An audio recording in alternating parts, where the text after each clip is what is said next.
Data हमारे सामने लगातार आते जा रहा है, कई दिनों से आ रहा है, लेकिन आजकल में भी जो है जो डेटा आया है और उसके मुकाबले में जो सरकार कर रही है वो सब आपके सामने है। 10% जो है बेरोजगारी का डेटा सबके सामने आया है। कुछ दिन पहले भी जो डेटा आया था वो पिछले 5 साल या उसके पिछले 10 साल में जो है ना सबसे ज़्यादा अनएम्प्लॉयमेंट रेट जो रहा है, जो लगातार बढ़ते जा रहा है, वो एक तरफ वो डेटा लगातार आ रहे जा रहा है। इंटरनेशनल एजेंसीज की तरफ से भी आ रहा है, गवर्नमेंट एजेंसीज की तरफ से आ रहा है, इंडिपेंडेंट एजेंसीज की तरफ से भी लगातार आते जा रहा है। लेकिन दूसरी तरफ मोदी सरकार एम्प्लॉयमेंट रोजगार मेला लगातार लगाते जा रही है।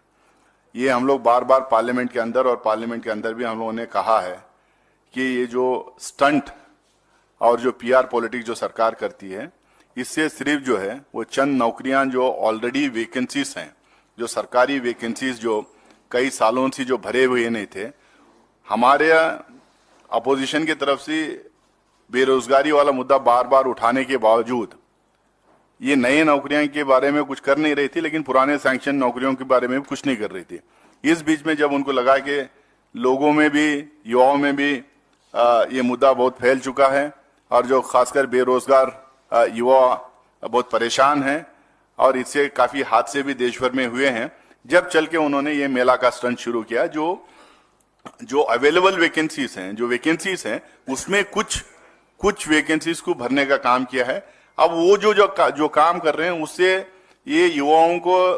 को जो मलहम लगाने का काम नहीं कर रहे हैं, बल्कि उनके घाव जो हैं, जो उनको नौकरियां नहीं मिल रहे हैं, उस पर नमक छिड़कने का काम है लगातार कर रहे हैं। ये जो 30 लाख की हम कह रहे थे कि वैकेंसी सेंट्रल गवर्नमेंट में है और 30 लाख वैकेंसी स्टेट गवर्नमेंट्स में भी हैं, ये 60-65 लाख वैकेंसीज जो हैं उसमें जो भरने का एक काम सरकार नहीं कर रही है, या भाजपा शासित स्टेट्स में भी जो नहीं हो रहा है, तो उसके बारे में जो लगातार पार्लियामेंट में हम लोग ये बात उठा रहे थे, तो मोदी जी की तरफ से ना कोई उसका रिप्लाई आता था, ना केंद्र मंत्रियां जो वहां बैठा करते थे उनकी तरफ से भी कोई उसको लेकर कोई जवाब आ नहीं रहा था। बार बार बीजेपी के स्पोक्स पर्सन हो या सरकार के स्पोक्स पर्सन हो या वित्त मंत्री खुद हो, लगातार ये कहते थे जो आंकड़े आ रहे हैं ये फर्स्ट हैं, ये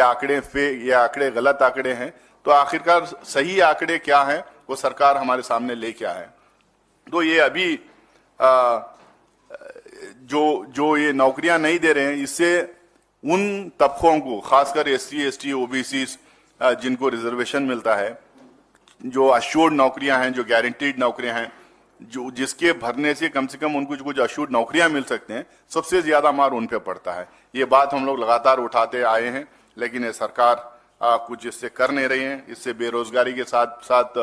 महंगाई कितनी बढ़ रही है, गरीबी कितनी बढ़ रही है, तमाम लोगों के सामने है।